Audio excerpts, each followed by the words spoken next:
on divorce court today. A chance encounter brought them together, and now, after 9 years, they are ready to call it quits. Rodney saved their baby's life, but then he made a comment at the hospital that Shanisha's still angry about. She says their roller coaster ride together is over. Rodney Johnson and Shanisha Tisdale have brought their dispute for Judge Lynn Toler to resolve.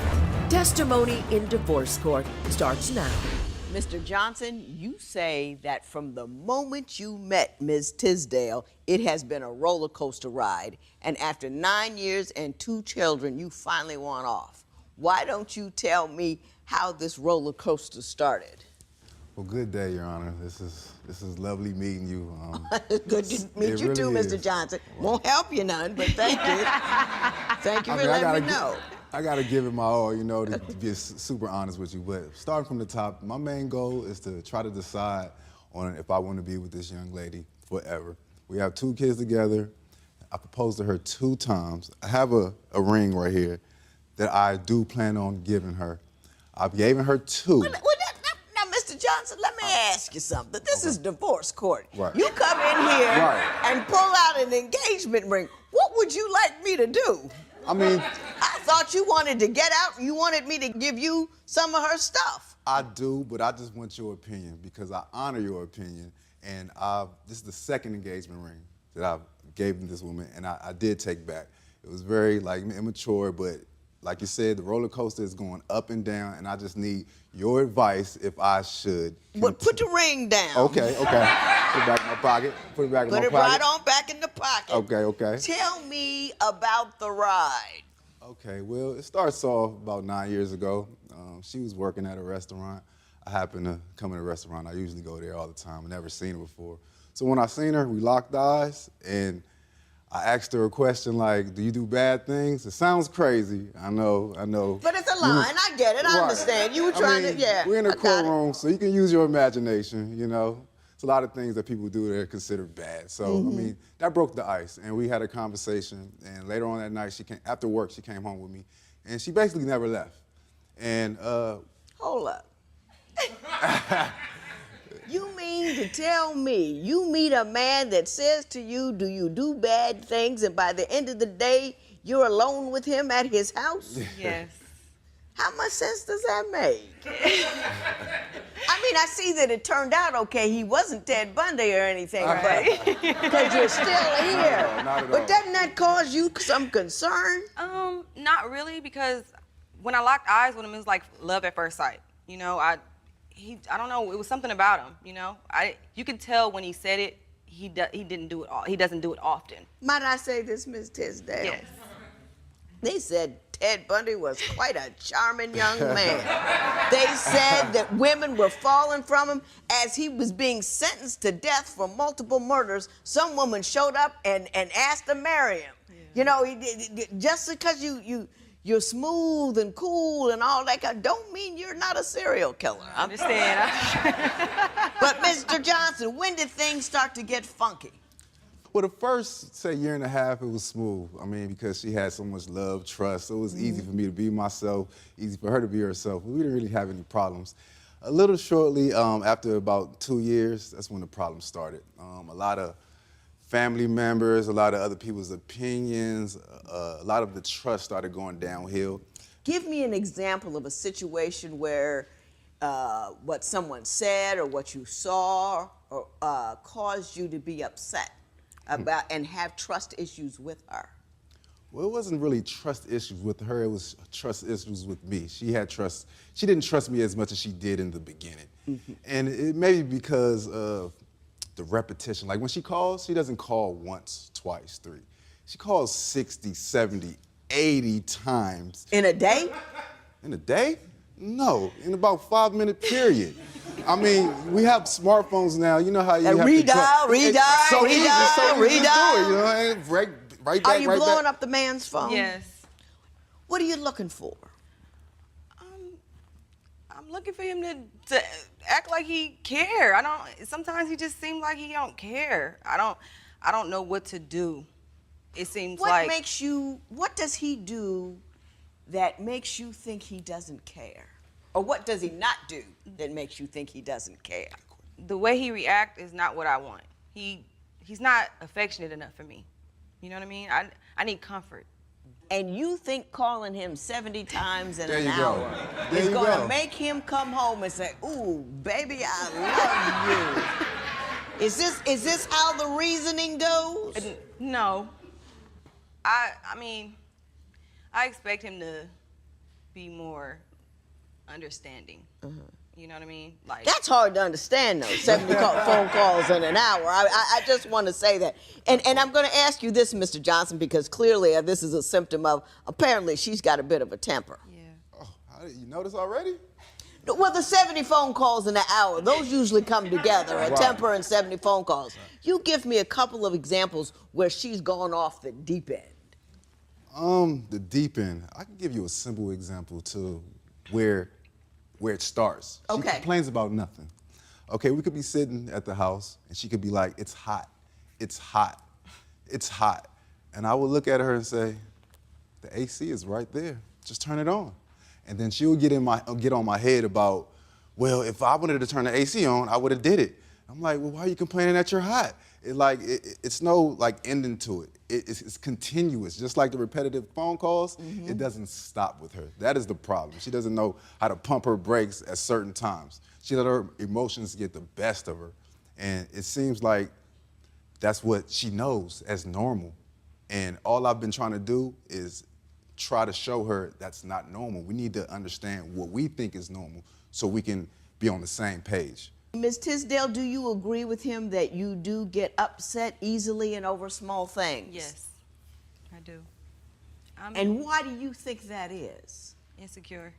You're insecure. Yeah. Why are you insecure with your gorgeous self? I don't know. Low self-esteem, Because? life experiences, how I've been treated. By whom? Family members, you know, treated me wrong, lied to me, you know, affected my relationship with him a lot, letting them invade and make decisions for me that wasn't right and I regret later. Next, what happened at the hospital after Rodney saved their baby's life?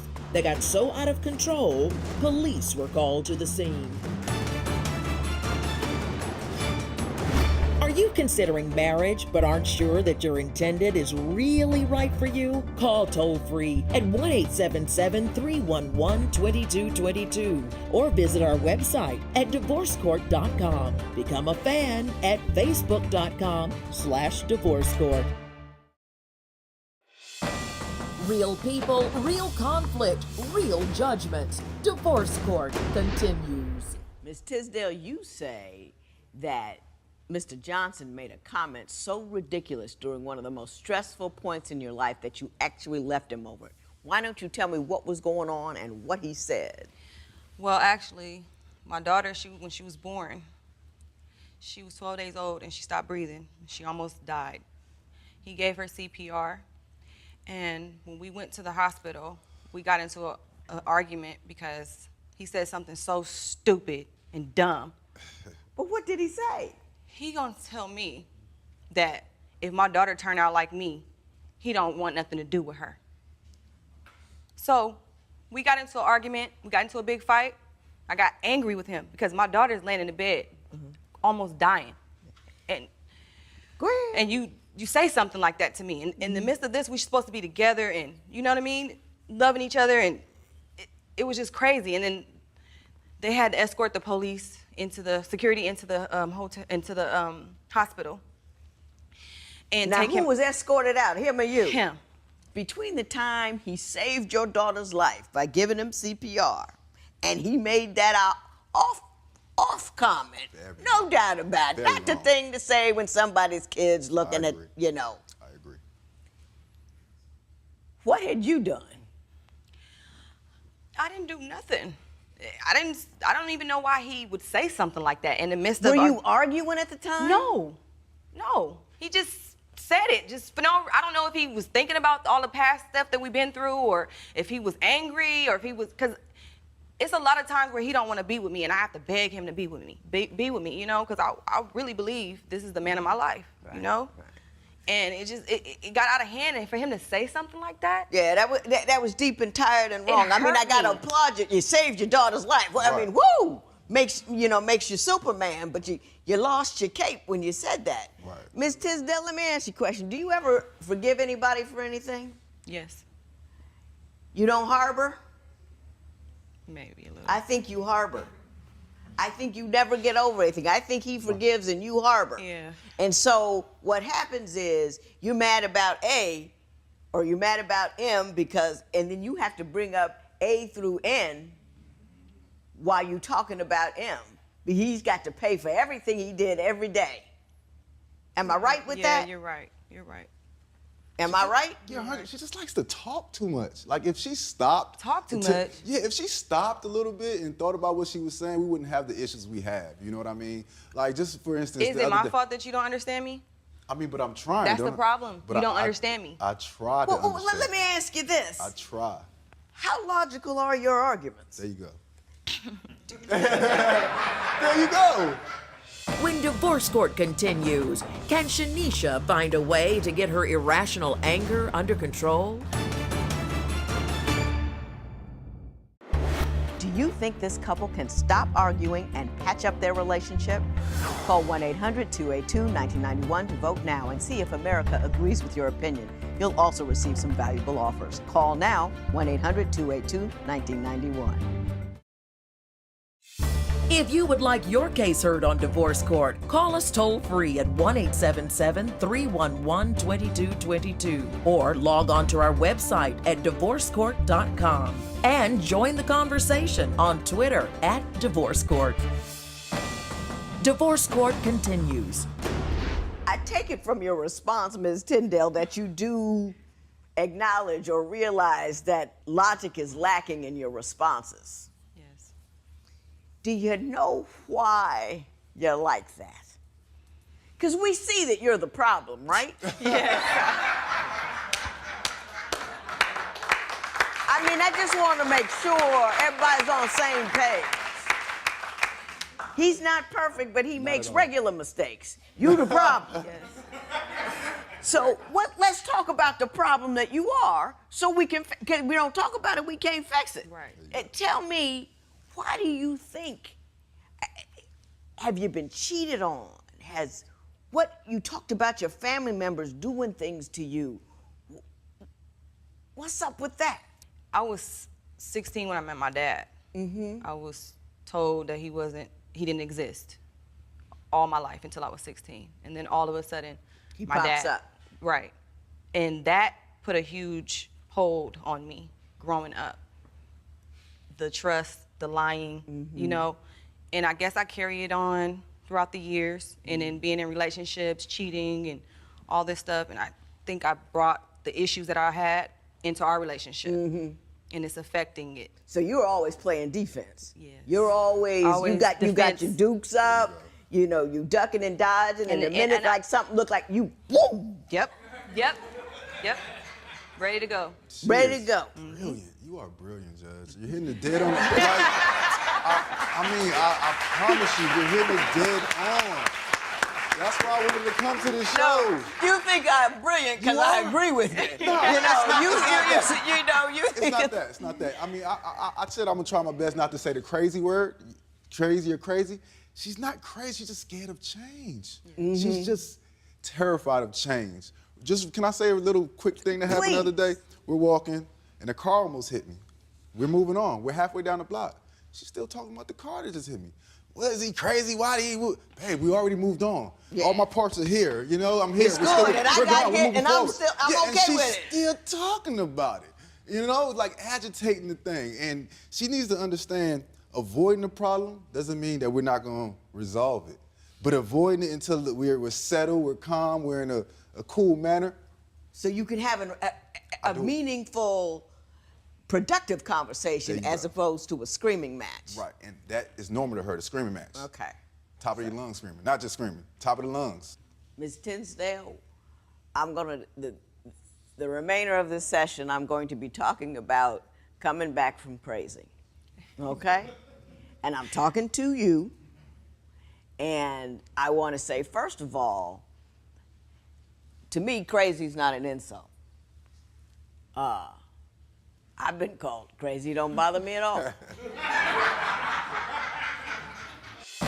Judge Lynn Toller's ruling next.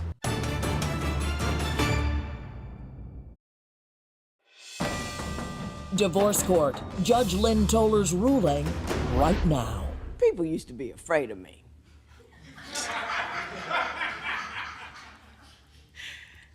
Talking to my sister, a few Christmases ago, and I was asking her, why, you never used to hang out with me. She goes, because you were mean. And in talking about it with my mother, I was mean because I was angry, and I was angry because I was afraid. So what you have to do is deal with the fear. The fear will take care of the anger, and the anger will take care of the crazy. The time to decide not to get angry about something is before you get angry about anything. You gotta have a game plan in place for how you're gonna conduct yourself, how you're gonna deal with upset. And you gotta know who you are. You gotta dissect where you're weak, what's wrong with you. I got a list of 20 things I know that are wrong with me. I own it. I love it. I relook at it sometimes just to make sure I'm on top of it. Now, you're fearful, you're angry, and you've been hurt.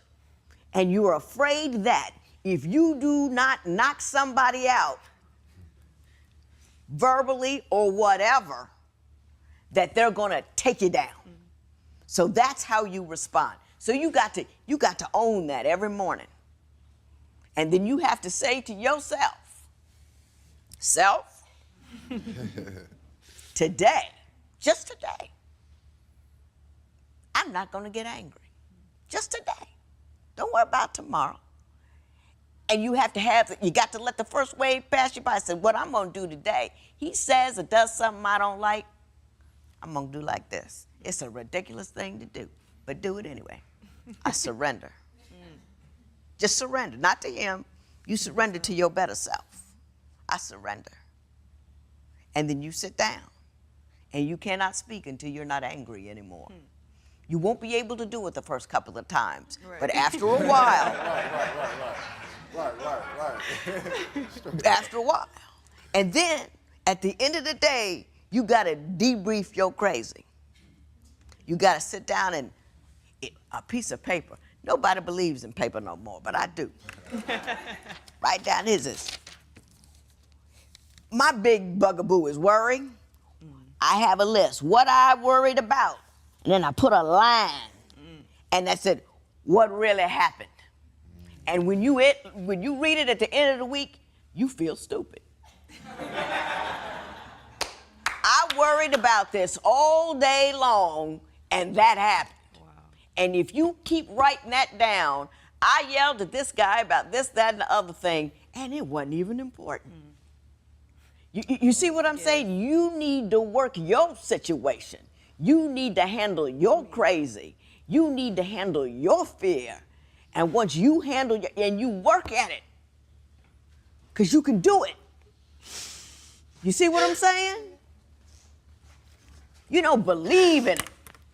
Knock that sucker down. You're strong and you're able, and you say, anger is the problem. My fear is the problem. I'm not going to live my fear. I'm not going to let what somebody did to me 20 years ago tell me that the rest of my life ain't going to be what I want it to be. I'm a bad chick. I can handle this. Man, tell her. You want to believe. You with me? Yes. You going to work your anger? Yes. You going to work your fear? Yes. You going to fight your crazy? Yes.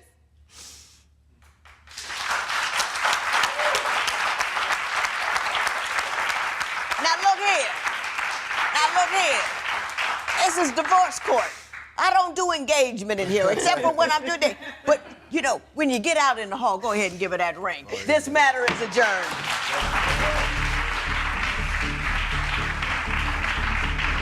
Shanisha and Rodney appreciate the judge's ruling. Shanisha is working hard to control her anger, and the couple has set a date for their wedding. Post a comment or submit your case at divorcecourt.com or call toll-free 1-877-311-2222. Follow us on Facebook and Twitter at Divorce Court.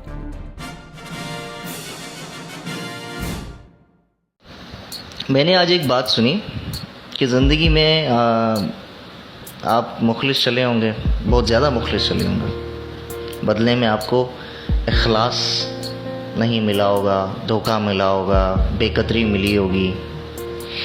तो ये एक फितरती एक अमल है। और वो जब बारिश पड़ती है, उसने मिसाल दी कि जब बारिश पड़ती है तो कचरा होता है ना, गंध, तो उस पे पड़ती है तो बदबू आती है। और जब वो फूलों पे गिरती है तो खुशबू आती है। तो बहुत प्यारी मिसाल है ये। इस चीज़ को, इस बात को अपनी ज़िंदगी में उतार लें। तो कचरा बदबू देता है और फूल खुशबू देता है। तो कचरा बहुत ज़्यादा है, फूल बहुत कम मिलते हैं। जब फूल भी कचरे में गिर जाए तो फूल की भी खुशबू ख़त्म हो जाती है। तो इसी तरह ज़िंदगी में अगर आप खुशबू हैं तो किसी फितरती कचरे की मिसाल जो दी है, उस फितरत वाले इंसान से दूर रहें, अपनी खुशबू ख़राब मत करें।